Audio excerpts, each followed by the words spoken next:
Hello there, beautiful people, friends and family. I hope you all are well and doing fantastic. A very warm welcome to you all to Nanaba's Kitchen. Today I am presenting to you a whole red snapper that's fried crispy. You can have that in place of turkey or whatever it is you're planning on having this season. We're using very few ingredients because we want the flavor of the fish to shine. So you know it's gonna be top notch in that flavor department. Can't wait to begin. Let's wash our hands so we can start.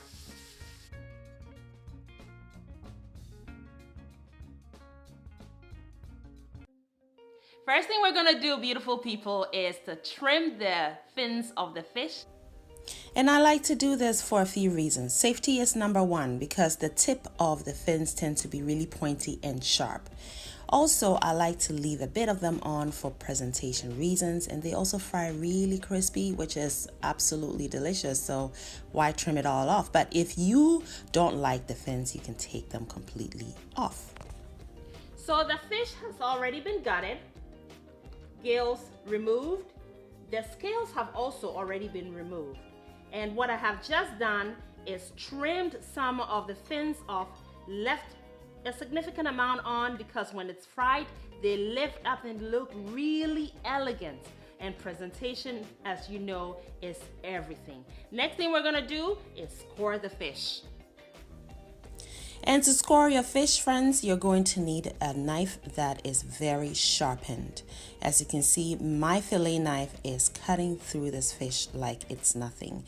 Or perhaps not nothing, but something like a hot knife through butter, because you do not want to bruise your fish or disturb the meat itself. It can tear apart really easily because this fish is very, very delicate. So you want to treat it with tender, loving care. And I made some really deep incisions, and you'll see why when the fish is fried later on, it'll be easier to eat. And to see what I mean by that, please keep on watching. And if you're having fun so far, please give me a thumbs up. I have some kosher salt, a quarter teaspoon of white pepper that's crushed. You can also substitute with black pepper. And I have a quarter teaspoon of granulated garlic. That's all I'm going to use to spice and season this fish up. I combine all three in one bowl to create a dry rub of sorts. It's a lot easier to work with that way. And I proceed to sprinkle the fish with it. And the fish today is 2.5 pounds in weight, so it's substantially huge.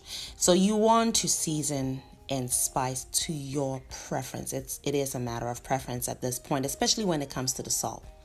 So I am opening up those scoring incisions I made and making sure that my dry rub goes into it, directly into it.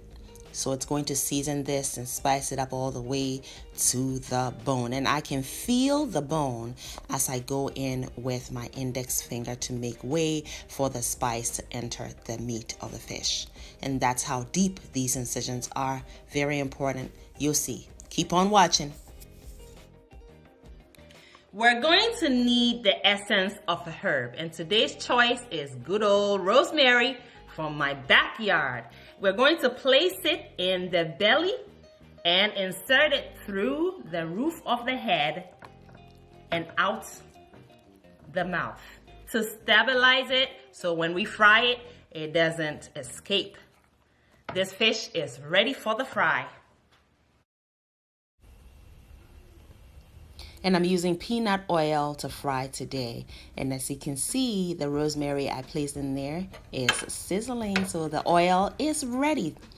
Now I'm using peanut oil because it can take on very high heat levels, which is exactly what I need to fry this fish. So I place it in gently, being careful to avoid the oil from splattering onto me.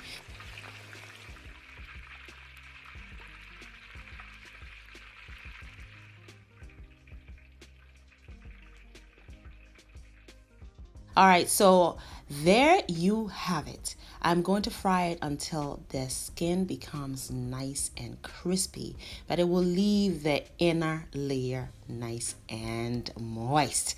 That's exactly what I'm going for, and the peanut oil is going to help us do exactly that. Keep on watching, friends. It's looking good already. So I have flipped it just to give the same treatment to the other side. It's been about 4 minutes of frying on the one side, and I only flipped it, pretty much took it out of the oil immediately after flipping it, because this is a deep frying after all. So both sides were frying at the same time. If you're not subscribed to this channel, that crispy skin on that fish should move you to do so right now. All right, so I'm making something called pico de gallo. Pico de gallo is really chunky salsa. And so I have some tomatoes that just went in, and I'm also adding some jalapenos that I have seeded and chopped. This is some red onion, same treatment. And I also have some red bell pepper, which is not a traditional ingredient to add to pico de gallo, but I like the sweetness it brings to the bowl. And I'm also going to add my cilantro, which you would definitely want in a pico de gallo.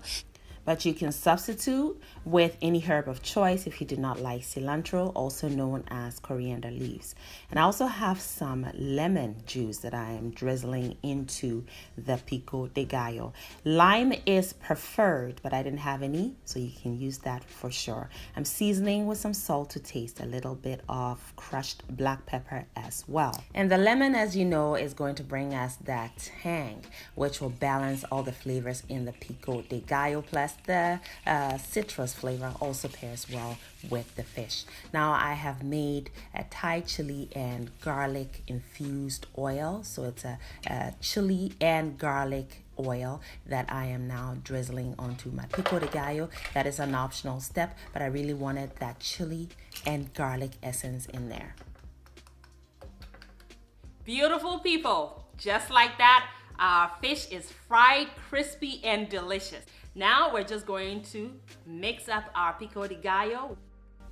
And this pico de gallo has been given some character from that garlic and chili infused oil. So it takes it from ordinary to, it gives it pizzazz. yeah, you see what I mean.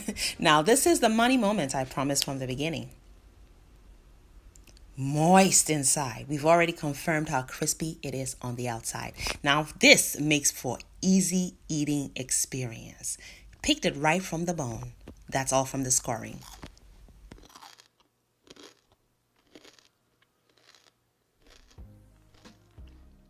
Beautiful people, we have come to the finale of this amazing fish fry.